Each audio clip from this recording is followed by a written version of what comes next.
தஞ்சாவூருக்கு அருகில் உள்ள ஒரு சிறிய அமைதியான கிராமத்தில் ஒரு பெரிய ஆலமரம் புறநகரில் உயர்ந்து நின்றது. அதன் வேர்கள் பூமியில் முறுக்கி அதன் கிளைகள் கருமையான விதானமாக நீண்டு கொண்டிருந்தன. பகலில் மரம் மற்ற மரங்களைப் போலவே காட்சியளித்தது. பயணிகளுக்கும் கிராம மக்களுக்கும் நிழலையும் குளிர்ந்த காற்றையும் வழங்குகிறது. ஆனால் இரவு வந்ததும் மரத்தைச் சுற்றியுள்ள சூழல் மாறியது. கிராமவாசிகள் சூரிய அஸ்தமனத்திற்கு பிறகு அதை தவிர்த்தனர். ஏனென்றால் அதன் பழங்கால கிளைகளில் ஏதோ கெட்டது இருப்பதாக அவர்கள் நம்பினர். மரத்தின் புராணக்கதை பல தலைமுறைகளாக கிசுகிசுக்கப்பட்டது. 10 ஆண்டுகளுக்கு முன் அந்த கிராமத்தில் மீனாட்சி என்ற பெண் வசித்து வந்தார். அவள் அழகானவள், கனிவானவள், அனைவராலும் விரும்பப்பட்டவள். ஆனால் அவளுடைய வாழ்க்கை ஒரு சோகமான மற்றும் மர்மமான முடிவுக்கு வந்தது. ஒரு புயல் இரவில் மீனாட்சி ஆலமரத்தின் அருகே இறந்து கிடந்தாள். அவள் உடல் உயிரற்ற நிலையில், அவள் முகம் பயங்கரமாக உறைந்திருந்தது. என்ன நடந்தது என்று யாருக்கும் தெரியாது. ஆனால் சிலர் மரத்தின் அருகே ஏதோ ஒன்றை அவள் சந்தித்ததாக கூறினர். அப்போதிருந்து அவளுடைய ஆத்மா ஒருபோதும் அமைதியை காணவில்லை என்று வதந்தி பரவியது. மேலும் அவளுடைய ஆவி ஆலமரத்தை வேட்டையாடியது. ஆண்டுகள் கடந்துவிட்டன. மீனாட்சியின் பேய் பற்றிய கதை கிராமத்தின் கலாச்சாரத்தில் ஆழமாக பதிந்தது. குழந்தைகள் மரத்தின் அருகே விளையாட வேண்டாம் என்று எச்சரிக்கப்பட்டனர். மேலும் பெரியவர்கள் இருட்டிய பிறகு அதை தவிர்க்க உறுதி செய்தனர். ஆயினும் கூட அத்தகைய புராணக் கதைகளைப் போலவே நம்பாத சிலர் இருந்தனர். அந்த சந்தேகம் கொண்டவர்களில் ஒரு இளைஞனும் ஆர்வமும் கொண்ட சுந்தரம் ஒருவன். அவர் பகுத்தறிவும் தர்க்கமும் கொண்டவராக இருந்தார். மேலும் அவர் கிராமத்தின் மூடநம்பிக்கைகளை அடிக்கடி கேலி செய்தார். ஒரு நாள் மாலை கிராமத்து தேநீர் கடையில் தனது நண்பர்களுடன் அமர்ந்திருந்த போது பேய் மரம் பற்றிய தலைப்பு மீண்டும் வந்தது. தொடர்ந்து பேய்கள் பேசுவதால் எரிச்சலடைந்த சுந்தரம், பேய்கள் என்று எதுவும் இல்லை, இது எல்லாம் உங்கள் மனதில் உள்ளது, நான் அதை உனக்கு நிரூபிப்பேன். அவனது நண்பர்கள் அதற்கு எதிராக அவனை எச்சரித்தார். ஆனால் சுந்தரம் உறுதியாக இருந்தார். பயப்பட ஒன்றுமில்லை என்பதை அனைவருக்கும் காட்ட ஆலமரத்தடியில் ஒரு இரவை கழிக்க முடிவு செய்தார். ஒரு விளக்கு மற்றும் அடர்த்தியான போர்வையுடன் ஆயுதம் ஏந்திய சுந்தரம் சூரியன் மறையும் போது மரத்திற்கு சென்றார்.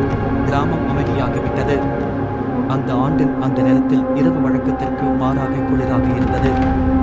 ஆலமரத்தின் கிளைகள் வழியாக காற்று முளையிட்டு பயங்கரமான கிசுகிசுக்கும் கிளைகளை எழுப்பியது. தன் முதுகில் குளிர்ந்த பட்டையை உணர்ந்த சுந்தரம் மரத்தின் அடிவாரத்தில் அமர்ந்தார். மணி நேரங்கள் கடந்தன. அசாதாரணமான எதுவும் நடக்கவில்லை.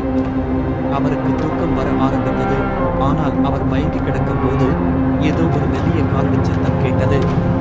அவர் எழுந்து உட்கார்ந்தார். எச்சரிக்கையாக இருந்தார். ஆனால் எதையும் பார்க்கவில்லை. அவரது மனம் அவரை ஏமாற்றி விளையாடிக் கொண்டிருப்பதாக எண்ணி ஆசுவாசப்படுத்த முயன்றார். ஆனால் பின்னர் அவர் அதை மீண்டும் கேட்டார். இந்த முறை மெல்லிய கிசுகிசுக்களுடன். அது ஒரு பெண்ணின் குரல் போல் இருந்தது. ஆனால் வார்த்தைகள் புரியவில்லை. சுந்தரத்தின் இதயம் துடிக்கத் தொடங்கியது. ஆனால் அவர் அமைதியாக இருக்க தன்னை கட்டாயப்படுத்தினார். திடீரென்று அவரை சுற்றியுள்ள காற்று பனிக்கட்டியாக மாறியது.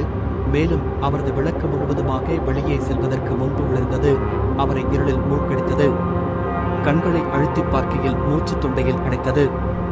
அப்போதுதான் அவர் அதை பார்த்தார். ஆலமரத்திலிருந்து ஒரு நிழல் உருவம் வெளிப்பட்டது. அந்த உருவம் மெல்ல மெல்ல ஒரு பெண்ணின் வடிவத்தை எடுத்தது.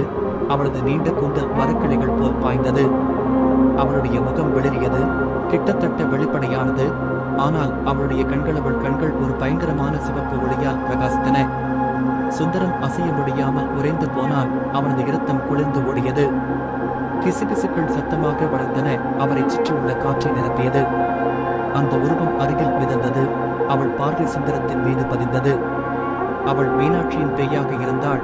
அவள் முகத்தில் சோகமும் கோபமும் இருந்தது. அவள் மரத்தை நெருங்கி வருவார் என்று பல வருடங்களாக காத்திருப்பது போல் இருந்தது.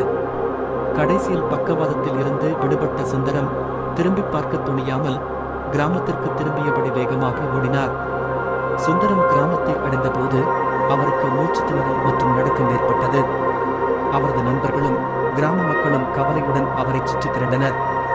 நடுக்கத்துடன் அவர் தனது பயங்கரமான சந்திப்பை விவரித்தார். அவருடைய கதையை கேட்ட கிராம பூசாரி தீவிரமாக தலையசைத்து, நீங்கள் அவளை பார்த்திருக்கிறீர்கள், அவள் அமைதிக்காக காத்திருக்கிறாள். ஆனால் அவளுடைய ஆன்மா மரத்தில் சிக்கிக்கொண்டது. அந்த இடம் சபிக்கப்பட்டதோ? அன்று இரவிலிருந்து சுந்தரமும் மற்ற கிராம மக்களைப் போலவே ஆலமரத்தை தவிர்த்தார். கதை மேலும் பரவியது. விரைவில் யாரும் அந்திக்கு பிறகு மரத்தின் அருகில் செல்லத் துணியவில்லை. மீனாட்சியின் ஆவி அந்த பனியனை என்றென்றும் வேட்டையாடும் என்றும், அவளது நித்திய அமைதியின்மையிலிருந்து அவளை விடுவிக்க யாராவது காத்திருக்கிறார்கள் என்றும் சிலர் சொன்னார்கள். ஆலமரம் இன்றும் நிற்கிறது. அதன் இருண்ட நிழல் கிராமத்தின் மீது தத்தளிக்கிறது. இது பேயின் நினைவூட்டலாக தைரியமான அல்லது முட்டாள்தனமான ஒருவரை மீண்டும் சந்திக்கும் அளவுக்கு காத்திருக்கிறது.